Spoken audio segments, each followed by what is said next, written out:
Oke, assalamualaikum warahmatullahi wabarakatuh. Perkenalkan, nama saya Satria Razik Hamizan dengan NIM F1E1250003.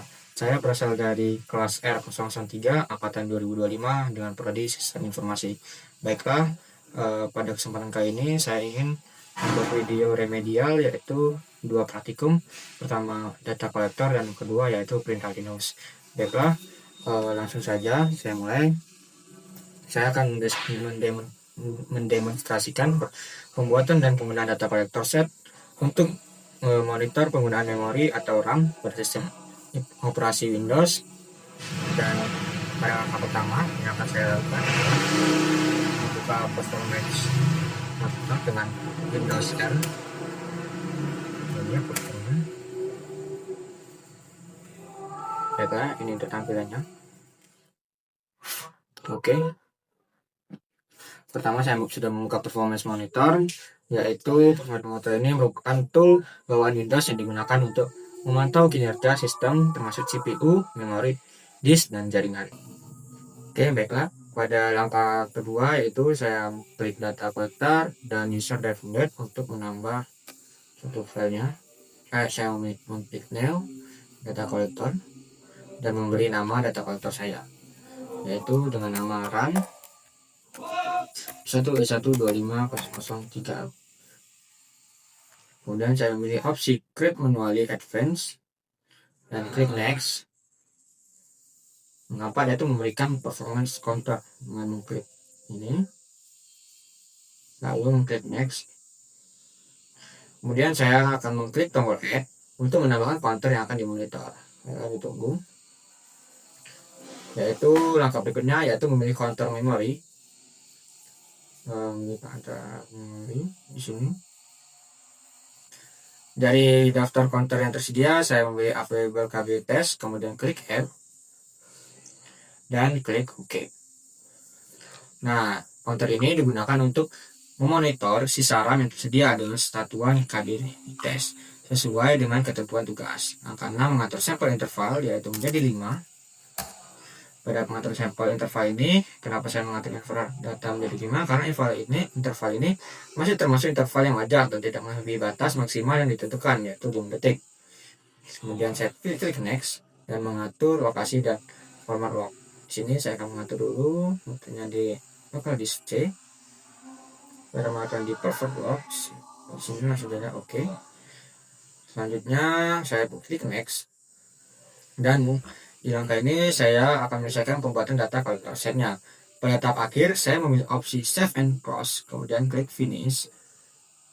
Nah, dan data RAM F1E1250003 berhasil dibuat. Selanjutnya saya akan menjalankan data tersebut, klik kanan dan klik start. Oke, data berhasil dijalankan. Dan yang terakhir langkah 10 yaitu saya akan melakukan aktivitas ringan. Dengan menjalankan kurang lebih 2 menit, saya akan melakukan beberapa aktivitas, yaitu membuka dan menutup file, explore sesuai ketentuan, dan membuka browser. Aktivitas ini bertujuan apa? Untuk memicu perubahan penggunaan RAM. Oke, kita coba ya.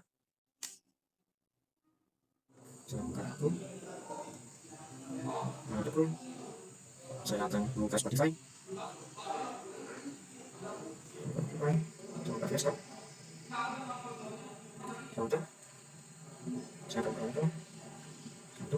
Oke, sudah sekitar 1 menitan atau 2 menitan. Lalu saya akan pilih di sini RAM F1E1250003 untuk stop. Nah,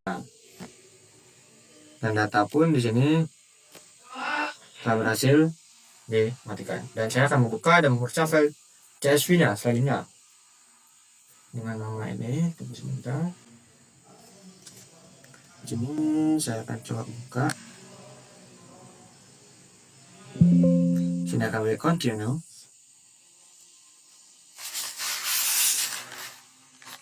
Nah, di sini kita bisa lihat ya data collector yang kita buat tadi. Nah, ini adalah perubahan grafik yang telah kita lakukan karena membuka dan menutup tadi. Dan file ini sebenarnya belum CSV, karena kalau ingin membuat yang menjadi CSV, caranya dengan cara klik kanan, save data as, Dan juga di sini kita beri DC, di sini, dan di perform lagi. Nah, di sini kita tidak memilih binary file, tapi kita coba CSV dengan nama tetap sama, RAM F1 E1 25003.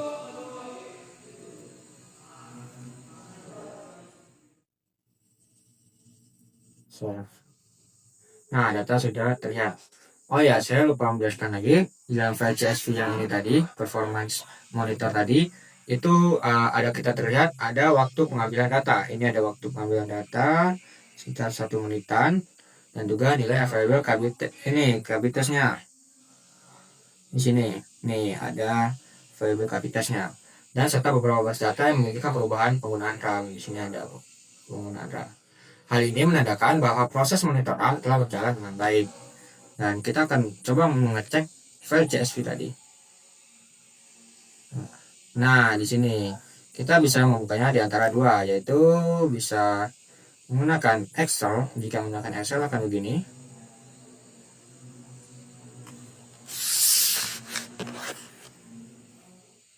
Nah, tampilannya akan menjadi seperti ini. Ini adalah ketika kita men-save as-nya sebagai Excel. Jika menggunakan Notepad juga bisa. Di sini sudah menjadi CSV, kita bisa buka juga, open with.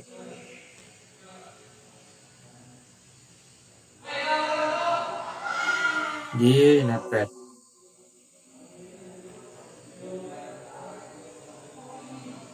Nah, ini dia menjadi CSV file kalau dia dibuka di Notepad. Nah, ini tampilan jika dibuka di Notepad. Dan filenya yaitu CSV, sudah menjadi CSV. Nah, demikian demonstrasi praktikum data collector set untuk monitoring memori atau RAM yang telah saya lakukan. Data collector ini berhasil dibuat, dan juga data collector dijalankan dan menghasilkan file log dalam format CSV ini sesuai ketentuan. Terima kasih atas perhatiannya. Wassalamualaikum warahmatullahi wabarakatuh. Baiklah, pada kesempatan kali ini adalah saya akan mempraktekkan yaitu praktek kedua tadi, yaitu mengenai praktik manajemen directory file serta pengaturan permission pada sistem operasi Linux dengan NIM saya F1E12503. Sebelumnya mohon maaf karena ganti tempat dan dipotong karena tadi keterbatasan baterai laptop, jadi harus mengulang. Baiklah, pada langkah pertama saya akan membuka Linux terlebih dahulu dan masuk ke home directory dan membuat folder name. Oke, saya akan masuk ke terminal terlebih dahulu. Saya akan masuk dulu ke home, yaitu dengan cd eval. Karena saya tadi telah membuat dan terpotong karena baterai, jadi saya akan membedakan dengan titik ya warnanya. Baiklah, pada langkah pertama saya akan masuk ke home dulu. CD tadi sudah. CD di sini saya jelaskan yaitu change directory yang digunakan untuk berpindah directory, dan simbol ini yaitu menunjukkan home directory user. Nah, pada selanjutnya saya membuat foldernya yaitu mkdir itu S1250003. Nah, setelah terbuat mkdir ini yaitu make directory yang digunakan untuk membuat folder baru. Lalu langkah kedua untuk folder name dan membuat folder backup dan data. Saya akan masuk ke folder name yaitu dengan cd lagi.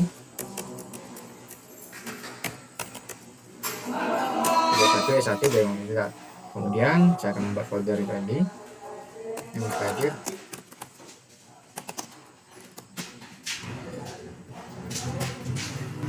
Backup salah saja pembuatan satu persatu. Backup.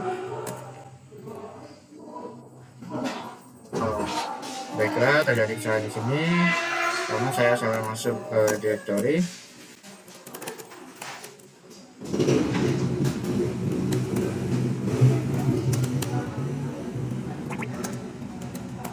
Nah, setelah masuk ke home lagi, kita akan coba masuk ke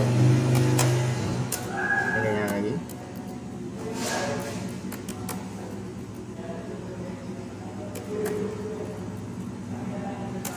Nah, kita masuk di folder ini, kita bisa membuat tadi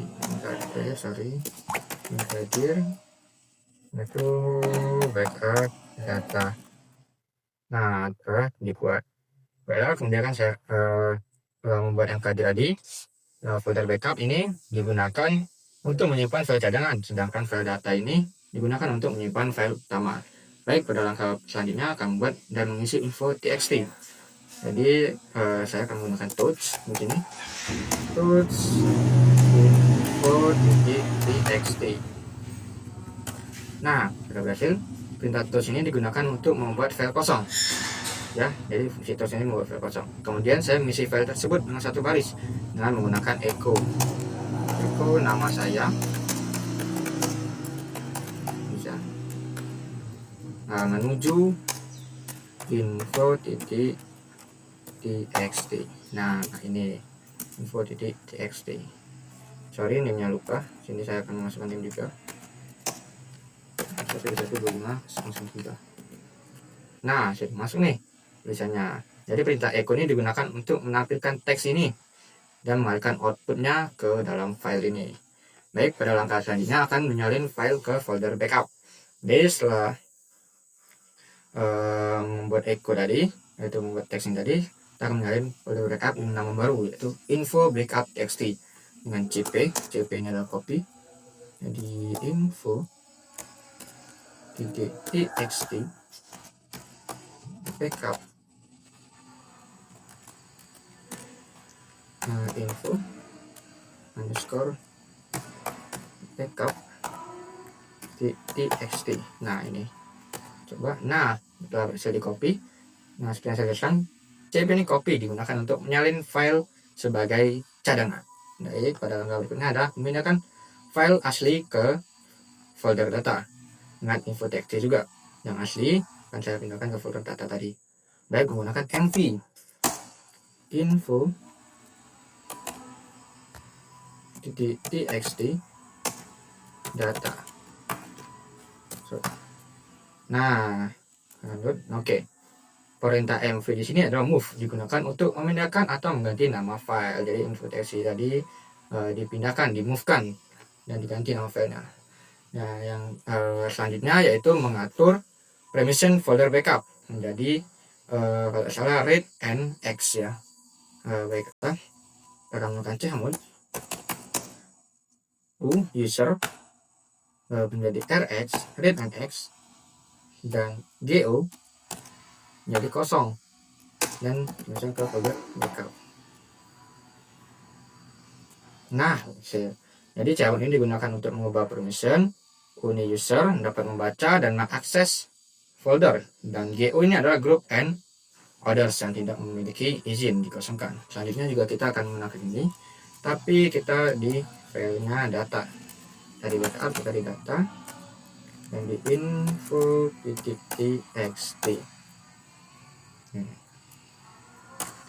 Akan saya jelaskan lagi, user dan rx ini read. Sorry, mungkin ada kesalahan di sini. Pada di sini kita bukan menggunakan. Baik, karena ada kesalahan input tadi. Baik, kita gunakan karena kita ada kesalahan input tadi. Caranya itu u plus plus w. Nah, yang menambah white, koma kita hilangkan x-nya jadi u min x. Nah, kita begini, kita enter. Nah, telah berubah nih. Nanti kita nanti akan kita cek apakah sudah berubah atau tidak di akhir ya. Baiknya, karena langkah berikutnya adalah kita akan menampilkan struktur directory dan permission yang tadi. Nah, ini kita bilang tadi dengan ls min rla. Karena kita sudah di folder ini, jadi kita tidak perlu lagi karena di perintah itu memasukkan dim lagi, tapi kita sudah berada di folder ini, jadi tidak perlu lagi. Jadi ls min rla ini langsung saja. Nah, kita akan menampilkannya. Nah, seperti yang sudah kita atur tadi di ini tadi data di sini data info txt tadi kan. Tadi awalnya rx, kita jadi ubah menjadi rw. Nah, itu tadi yang tadi kita ubah di backup info backup txt, di sini menjadi rw rwr. Nah, karena kita ubah tadi menjadi rx ya. Di sini backupnya menjadi drx. Nah, baiklah. Jadi akan saya jelaskan, yaitu ls ini fungsinya yaitu menampilkan daftar file dan folder. Min r ini adalah menampilkan secara rekursif, min l ini menampilkan detail permission, min a ini menampilkan file tersembunyi. Jadi perintah ini memastikan bahwa struktur folder dan permission sudah sesuai instruksi. Baiklah, sebagai sebelum saya tutup, mungkin kita akan menampilkan info txt yang tadi dengan cara begini. Info txt yaitu dengan cat, kita gunakan backup info backup txt. Coba. Nah, tampil, atau kita kalau dari data juga bisa cat data.